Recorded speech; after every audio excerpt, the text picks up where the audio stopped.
Hello everyone, welcome to our YouTube channel administrative world. जो लोग भी इस साल यूपीएससी सिविल सर्विस एग्जामिनेशन का अटेम्प्ट दे रहे हैं, उन सब के मन में एक डाउट तो जरूर आता होगा कि हमें इस साल का अटेम्प्ट देना चाहिए या ढंग से प्रिपरेशन करके हमें अगले साल के अटेम्प्ट की तैयारी करनी चाहिए। बहुत सारे लोग जो हमारे पेड बैच के भी सब्सक्राइबर्स हैं, साथ ही साथ जो यूट्यूब सब्सक्राइबर्स हैं, वो हमें डायरेक्टली कांटेक्ट करते हैं थ्रू व्हाट्सएप, टेलीग्राम। पिछले कुछ टाइम से लगातार ये डाउट आ रहा है कि हमें इस साल का अटेम्प्ट देना भी चाहिए या नहीं, क्योंकि एक डर है एक अटेम्प्ट वेस्ट हो जाएगा और कहीं ना कहीं अगर आप प्रिपेयर्ड नहीं होते हो और फिर आप अटेम्प्ट देते हो तो रिजल्ट आपके फेवर में नहीं रहता, आपका कॉन्फिडेंस डाउन हो जाता है। और दूसरा ये कि अगर हम मान लो इस साल का अटेम्प्ट दें और रिजल्ट हमारे फेवर में ना भी आए तो कहीं हम 2026 के लिए बहुत लेट नहीं हो जाएंगे प्रिपरेशन करने के लिए। तो जिन भी लोगों के मन में ये सारे डाउट आ रहे हैं, उन सब लोगों के लिए वीडियो बहुत यूजफुल होने वाले हैं। इस वीडियो के अंदर एक टेस्ट दिया गया है। टेस्ट इन द सेंस ये आपको हेल्प करेगा एनालाइज करने में कि आपको एक्चुअल में ये अटेम्प्ट देना चाहिए कि नहीं देना चाहिए। देखो, अल्टीमेट कॉल, अल्टीमेट डिसीजन आपका अपना होता है, आपकी अपनी फीलिंग है, गट फीलिंग आपको लगता है आप क्लियर कर लेंगे तो फिर मैटर नहीं करता, 3 महीने 4 महीने अभी भी टाइम है। बट फिर भी एक ढंग से, एक सही तरीके से सोचा गया या एक ढंग से सही तरीके से लिया गया डिसीजन जो है वो बहुत इंपॉर्टेंट हो सकता है इस क्रूशियल मोमेंट के ऊपर। तो ज्यादा टाइम ना लगाते हुए इस पूरे वीडियो को आपने मतलब पूरा डिटेल में ध्यान में देखना है और कोशिश ये करनी है कि जितने स्टेप्स इसमें दिए गए हैं, हम मेनली 3 जो है वो स्टेप्स की बात करेंगे। अगर आप तीनों ही चीजों में यस आंसर कर पा रहे हैं तो definitely you should go for this years attempt, otherwise आपको अपनी जो है 2026 के लिए प्रिपरेशन स्टार्ट कर देनी चाहिए। ओके, तो यही यहाँ पे मेंशन है कि many aspirants find themselves in this dilemma: should I go for UPSC attempt this year or prepare for next year? If you are also struggling with this dilemma, watch this video till the end because today we will break it down logically. Right, यहाँ पे कोई philosophical answer नहीं है, बिल्कुल logical step by step कि हाँ ये चीज है, yes no, you should move forward, otherwise आपको ये डिसीजन जो है वो ड्रॉप कर देना चाहिए। हम 4 सेगमेंट में बात करेंगे। पहला जो हमारा हिस्सा होगा वो होगा सेल्फ असेसमेंट का। आपको अपने आप को असेस करना है। देन क्या आपके पास सफिशिएंट टाइम है अभी, अगर अभी आप सीरियसली प्रिपेयर करना स्टार्ट करते हो तो do you have sufficient time to prepare. Then आपके मन में कहीं ये डर तो नहीं है कि ये मेरा जो अटेम्प्ट है ये वेस्ट हो जाएगा। और अगर ये सारे स्टेप्स आपने देख लिए तो आपकी एग्जैक्ट अप्रोच जो है वो फिलहाल क्या होनी चाहिए। राइट, सो सबसे पहले हम बात करते हैं सेल्फ असेसमेंट की। सेल्फ असेसमेंट में अपने आप से पूछिए क्या एग्जैक्टली आप रेडी हैं। देखो, ये कोई इमोशनल डिसीजन नहीं होता। मानती हूँ मैं, सिविल सर्विस एग्जामिनेशन में कहीं ना कहीं एक इमोशनल फैक्टर हम सब लोगों के साथ जुड़ा हुआ होता है, जो प्रिपेयर कराते हैं, जो प्रिपेयर करते हैं उन सबके साथ। लेकिन कहीं ना कहीं आपको यहाँ पे इमोशन से थोड़ा सा दूर होकर के लॉजिकली आपको सोचना पड़ेगा और अपने आप को सही जवाब जो है वो देने पड़ेंगे। पहला क्वेश्चन जो आपको अपने आप से पूछना चाहिए वो है सिलेबस के रिगार्डिंग। क्या आपका सिलेबस 80% से ज्यादा कंप्लीट हो चुका है? मैं प्रीलिम्स की बात कर रही हूँ। प्रीलिम्स के जो जीएस के सब्जेक्ट्स हैं, क्या आपका 80% से ज्यादा सिलेबस कंप्लीट हो चुका है? अगर हाँ है तो आपको जो है you can consider this years attempt, otherwise आपको थोड़ा रुकना चाहिए। 80% सिलेबस कवरेज से मतलब ये है कि आपके जीएस के सब्जेक्ट अच्छे से कवर हो चुके हैं। आपने जितना करंट अफेयर करना था ऑलमोस्ट आपका करंट अफेयर अब हो चुका है। राइट, दूसरा, अगर आप मॉक टेस्ट दे रहे हैं तो क्या आप मॉक टेस्ट की जो परफॉर्मेंस आपकी वो 90 to 100 मार्क्स के बीच में है? राइट, अगर है तो हाँ आपके पास चांसेस हैं, अच्छे चांसेस हैं, you can go for this years attempt. क्या आपने पिछले 1.5 साल के करंट अफेयर कवर कर लिए हैं? चलो 1.5 साल के ना से आपने 1 साल के करंट अफेयर कवर कर लिए हैं। So have you covered the past 1.5 years of current affair and क्या आपका ऑप्शनल जो है वो तैयार है? अगर आपका प्रीलिम्स क्लियर हो जाता है, आपको मेंस में बैठना है, तो ये जो 2-2.5 महीने का गैप होता है प्रीलिम्स से मेंस के बीच में, क्या इस दौरान आप मेंस के लिए रेडी हो पाएंगे? क्या आपका ऑप्शनल जो है वो रेडी है? अगर आपके ज्यादातर क्वेश्चंस के जो आंसर है वो यस में आ रहे हैं तो ये साल का जो अटेम्प्ट देना है ये आपके लिए एक अच्छा डिसीजन हो सकता है। बट अभी भी आपको डाउट लग रहा है कि नहीं मेरी हिस्ट्री पॉलिटी वगैरह तो हो चुकी है, but I am not sure about environment and science and technology and बाकी सारी चीजें रहती है मेरी, तो आपको नेक्स्ट जो है एनालिसिस के लिए नेक्स्ट स्टेप को देखना पड़ेगा। नेक्स्ट स्टेप क्या है कि do you have enough time left? Right, that means क्या आपके पास इतना टाइम है कि एग्जाम से पहले आप अपना सिलेबस कंप्लीट भी कर सकते हैं और उसको 2 बार रिवाइज भी कर सकते हैं? भी जिन लोगों का 60-70% सिलेबस हुआ है, 50% सिलेबस हुआ है, तो आप अपने आप से पूछिए कि क्या आप अपना टाइम इतना डेडिकेटली दे सकते हैं कि आपके पास एग्जाम से पहले यानी 26 मई से पहले आप अपने सिलेबस को 2 बार रिवाइज कर पाएंगे? क्या आपकी सी सेट के ऊपर अच्छी कमांड है? बी सी सेट में मेनली 3 चीजें होती है, रीजनिंग, मैथ्स एंड इंग्लिश। क्या आपकी इनमें से किसी भी एक चीज के ऊपर अच्छी कमांड है? क्या आपको थोड़ा बहुत भी कॉन्फिडेंस है सी सेट को लेकर के? एंड क्या आप जो है वो 30 से 40 फुल लेंथ मॉक टेस्ट दे सकते हैं एग्जाम से पहले? यानी यहाँ पे ये पूछा जा रहा है कि क्या आपके पास इतना टाइम है, क्या आप विलिंग हैं उस काम को करने के लिए? क्योंकि झूठी सांत्वना देना अपने आप को कि यस आई कैन डू और एक्चुअल में उस काम को करना, उसमें बहुत एफर्ट लगता है। अगर आप एक मॉक टेस्ट देने बैठते हो तो 2 घंटे उस मॉक टेस्ट को देने में, उसके बाद में उसको एनालाइज करने में, it will take the entire day. मतलब अगर आप एक मॉक टेस्ट देते हो ना, तो आपके स्टडी शेड्यूल का अच्छा खासा टाइम जो है वो आपका सिर्फ एक मॉक टेस्ट में ही चला जाएगा। तो अकॉर्डिंगली आपको प्लान करना पड़ेगा। अगर इन सारे क्वेश्चन के आंसर नो आ रहे हैं ना, तो दैट मीन्स आपकी जो प्रिपरेशन है ना वो बिखरी हुई है, कंसोलिडेटेड नहीं है। यानी कि आपको कैलकुलेटेड रिस्क लेने की जरूरत है और आपको अगले साल का अटेम्प्ट बहुत ही स्ट्रेटेजिकली प्रिपेयर करने की जरूरत है, सोच समझ के निर्णय लेना पड़ेगा। देन देखो, कहीं ना कहीं जो लोग प्रिपेयर कर रहे हैं मोस्ट ऑफ आंसर आपके सामने यस में ही आ रहे हैं, फिर भी कहीं ना कहीं एक डर रहता है। शायद जो बिगिनर होंगे या जो 3 से 4 बार फेलियर फेस कर चुके हैं, उनके मन में एक रहेगा कि कहीं मैं अपना अटेम्प्ट वेस्ट तो नहीं कर रहा हूँ। तो ध्यान रखिएगा कि एक अनप्रिपेयर्ड अटेम्प्ट जो है वो ज्यादा डेंजरस होता है, क्योंकि ये आपके कॉन्फिडेंस को अफेक्ट करता है, राइट। प्रिपेयर्ड अटेम्प्ट शायद ज्यादा फ्रूटफुल होगा आपके लिए as compare to the unprepared attempt. अगर आपको ये लग रहा है कि मैं जाऊंगा प्रीलिम्स में, मैं बैठूंगी प्रीलिम्स एग्जामिनेशन में और बिना प्रिपरेशन के वहां पे तो एमसीक्यूज होते हैं और मुझे तो बस ऑप्शन सिलेक्ट करने, खास करके बिगिनर के साथ थोड़ी सी प्रॉब्लम होती है। मतलब एक ओवर कॉन्फिडेंस होता है और एक अंडर कॉन्फिडेंस होता है। जो 2-3 बार अटेम्प्ट दे चुके हैं उनके साथ शायद अंडर कॉन्फिडेंस की समस्या आएगी, बट जो फर्स्ट टाइम दे रहे हैं उनके साथ ओवर कॉन्फिडेंस का रहता है कि यस आई कैन डू, वो वाली रहती है।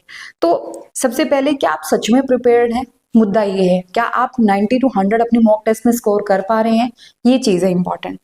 अगर नहीं है, देखो अगर आपको जेन्युइनली लगता है कि नहीं यू आर नॉट रेडी, इन सारे क्वेश्चंस के आपके आंसर ये है कि ये बताते हैं you are not ready for this year, तो आपको ये साल जो है, आप फरवरी 2025 में हैं, तो ये साल आपको जो है वो ढंग से यूटिलाइज करना चाहिए और 2026 के लिए आपको अपनी प्रिपरेशन स्टार्ट कर देनी चाहिए। इस साल में आप अपनी फाउंडेशन बहुत बेहतर बना सकते हैं। देखो फाउंडेशन सिर्फ जनरल स्टडीज के सब्जेक्ट में नहीं होती, फाउंडेशन में आपको ऑप्शनल पे काम करना पड़ेगा, फाउंडेशन में आपको एथिक्स पे काम करना पड़ेगा, करंट अफेयर पे काम करना पड़ेगा। आपके पास टाइम है तो आप कुछ अच्छी नॉन फिक्शन बुक्स जो हैं वो पढ़ सकते हैं, आप अपनी जो एनालिटिकल एबिलिटी है उसको डेवलप कर सकते हैं। यानी ये जो टाइम है इसको आपको अच्छे से अपनी फाउंडेशन को बनाने के लिए यूज करना पड़ेगा। ये जो समय है आपके पास, अब 1-1.5 साल से ज्यादा का टाइम मिल जाता है आपको 2026 के लिए, तो आपके पास सफिशिएंट टाइम है आंसर राइटिंग और ऑप्शनल की तैयारी करने के लिए। कोई बहाना नहीं होना चाहिए ऑप्शनल को लेकर के। अभी बहुत सारे कोचिंग इंस्टीट्यूट आपको मिल जाएंगे, आप खुद से भी सेल्फ स्टडी अगर स्टार्ट करेंगे, बहुत जल्दी हम भी पब्लिक एडमिनिस्ट्रेशन से रिलेटेड जो अप्रोच है वो हम अपने चैनल पे लेकर के आने वाले हैं कि आपकी जो नेक्स्ट अटेम्प्ट के लिए आपकी अप्रोच क्या होनी चाहिए, राइट। तो आप अपने ऑप्शनल, जो भी आपका ऑप्शनल है, पब्लिक एडमिनिस्ट्रेशन है, PSIR है या और कोई सा भी ऑप्शनल है, आपको उसके जो फाउंडेशन है उस पर आपको काम करना पड़ेगा। Then you can develop discipline and consistency for a serious attempt. ये जो आपके पास टाइम पीरियड है, यहाँ पर आपको जरूरी नहीं है डेली 8-10 घंटे आपको देने हैं, नहीं, आप अपने जनरल स्टडीज ऑप्शनल में 5 से 6 घंटे दे पा रहे हैं। बाकी का जो टाइम है आप अपनी हॉबीज डेवलप करने में, आप अपनी पर्सनालिटी डेवलपमेंट में, आप कोई स्पोर्ट्स वगैरह अगर मान लीजिए आप इंटरेस्टेड हैं तो थोड़ा बहुत वो देख लिया, उस पर काम कर लिया, आपने कुछ अच्छी बुक्स पढ़ ली, उन पे आप अपना टाइम जो है स्पेंड कर सकते हैं, राइट। अब आपका स्ट्रेटेजिक अटेम्प्ट जो 2026 का आप सोच रहे हैं, 2026 का जो अटेम्प्ट है वो स्ट्रेटेजिक अटेम्प्ट होना चाहिए। दैट मीन्स देखिए, अगर आप अभी भी इतना सब कुछ डिस्कस करने के बाद भी आप कन्विंस नहीं है कि आपको इस साल का अटेम्प्ट देना है या अगले साल का, यानी 50-50 वाले सिचुएशन में है, तो मान के चलिए कि ये आपका स्ट्रेटेजिक अटेम्प्ट है, राइट। स्ट्रेटेजिक अटेम्प्ट मतलब अप्लाई कर दीजिए, ठीक है, प्रीलिम्स के लिए अपीयर हुई। लेकिन देखो ये जो टाइम पीरियड है आपका फरवरी, मार्च, अप्रैल और मई, जो है आपके पास जो टाइम है, इसको बहुत ही स्ट्रेटेजिकली प्लान करके, अब आपको प्लान अप्रोच पे काम करना पड़ेगा। आप मतलब बहुत वेग नहीं हो सकते, बहुत ही इनडिसिप्लिन में नहीं रह सकते, आपको बहुत ही डिसिप्लिन्ड अप्रोच के साथ में अगले अपने 3-4 महीने आपको प्लान करने पड़ेंगे। आप अफोर्ड नहीं कर सकते ब्रेक लेना इसमें, मतलब इन द सेंस कि भाई पता है स्टूडेंट्स का ब्रेक क्या होता है, 10 दिन 15 दिन 20 दिन पता ही नहीं चलता कि कब वो प्रिपरेशन से हट करके दूसरी एक्टिविटीज में चले जाते हैं, और जब वापस आते हैं तो उनकी प्रिपरेशन जो कंप्लीटली बिखरी हुई होती है। ठीक है, तो आप इसको फुल प्रिपरेशन के लिए इस अटेम्प्ट को लगाइए, लेकिन कोई इमोशनल प्रेशर अपने आप पर मत रखिए। हो जाता है वेल एंड गुड, नहीं होता है तो फिर अपने आप पे कोई रिग्रेट या गिल्ट नहीं होना चाहिए। अगर 50-50 है, आप सोचते हैं अगले साल का अटेम्प्ट देना है, कहीं ना कहीं एक पॉइंट है जिसपे आपको लग रहा है अगले साल का अटेम्प्ट देना चाहिए, तो कोई दिक्कत नहीं है। अगर आप इस जर्नी में आए हैं, 1 साल का टाइम आपको और लग रहा है, तो आप अपने वीक एरियाज पे काम करिए और अपने आप को इम्प्रूव करिए फॉर द नेक्स्ट ईयर। देखो ये जो 1-1.5 साल का टाइम आपको मिला है ना अगले साल के लिए, तो आप सिर्फ अपने सब्जेक्ट्स पे ही नहीं, अपने आप पर भी काम करिए। राइट, आप अपने आप पे काम करेंगे ना, तो वो जो अप्रोच होता है, जो विजन होता है सिविल सर्विसेज को लेकर के, वो अप्रोच आपकी डेवलप होती है। ओके, वो अप्रोच जब डेवलप होती है, आपको पता चलता है कि एक्चुअल में जॉब क्या है, जॉब प्रोफाइल क्या है, किस प्रकार के लोगों का यहाँ पे सिलेक्शन होता है, आपका एटीट्यूड, आपका एप्टीट्यूड कैसा होना चाहिए इस एग्जाम के लिए। तो मुझे लगता है कि आपको जो इश्यूज होते हैं उनकी बढ़िया से अंडरस्टैंडिंग डेवलप होती है आपकी, और आप ज्यादा बढ़िया तरीके से आप प्रिपेयर हो पाते हो। राइट, डोंट वरी, बहुत सारे टॉपर्स ऐसे हैं जिन्होंने ऐसा किया है, जिन्होंने 1 साल का जो अटेम्प्ट है वो मिस किया है, नहीं दिया उन्होंने, एंड बिना फेलियर के, कोई डर के आप जो है इस अटेम्प्ट को दीजिए। बस ये मान के चलिए कि 1 साल और आपको मिला है, आप अपने आप में कुछ बेहतर कर सकते हैं। और अगर आपको लगता है नहीं मैं बस मेरा यही लास्ट अटेम्प्ट है, तो जुट जाइए भाई, 3-4 महीने हैं, प्लान करिए। आप कम से कम, आप मान लीजिए आप आईएएस बन जाते हैं, सिविल सर्वेंट बन जाते हैं, तो आपको बहुत सारी चीजें प्लान करनी पड़ेगी। तो कहते हैं ना, charity begins at home. Planning बाद में करेंगे कंट्री के लिए, पहले आप प्लानिंग अपनी प्रिपरेशन के लिए करिए कि हाँ मुझे, मेरे पास ये रिसोर्सेज हैं, ये टारगेट है, और इनमें से भी रिसोर्सेज में से वो रिसोर्सेज छांटिए जो आपको लगता है मोस्ट इंपॉर्टेंट है, जिसको आप बिल्कुल नेग्लेक्ट नहीं करते हैं। राइट, ये छोटा सा सजेशन है कि अगर आप इस साल का अटेम्प्ट देने जा रहे हैं, तो सबसे पहले वो रिसोर्सेज देखिए जिनको लेकर के आपको लगता है कि इनको मिस नहीं किया जा सकता। इनको मिस किया तो आपके अटेम्प्ट पे खतरा है। राइट, जो ज्यादा सब्जेक्ट, इंपॉर्टेंट सब्जेक्ट हैं उनको प्रायोरिटी पे रखिए, जैसे polity, economy, science and tech, environment, इनको प्रायोरिटी पे रखिए। जिन पे क्वेश्चंस कम आ रहे हैं, जिन पे कॉस्ट बेनिफिट जो है वो कम है, उस पर थोड़ा सा कम एफर्ट करिए, क्योंकि आउट ऑफ 200 आपको सारे तो स्कोर नहीं करने, 50-60% आप स्कोर कर पाते हो तो आप सेफ साइड हो। राइट, तो रिसोर्सेज बहुत लिमिटेड होने चाहिए, और आपकी अप्रोच जो है वो खुद से डिसाइड करिए। अप्रोच क्या होनी चाहिए, दूसरों से थोड़ा सा इंस्पायर कम हो, मतलब अल्टीमेटली वीडियो देख लिया, आइडिया लग गया, फिर आप अपना टाइम टेबल, अपना शेड्यूल, अपनी जो अप्रोच है उसको अपनाइए। प्रीवियस ईयर क्वेश्चंस अटेम्प्ट करिए, मॉक टेस्ट दीजिए, जितना प्रैक्टिस करेंगे उतना बढ़िया है। राइट, तो फाइनल एडवाइस, आपके पास 3-4 महीने बचे हुए हैं, फोकस्ड प्रिपरेशन आप कर सकते हैं, गो फॉर दिस अटेम्प्ट।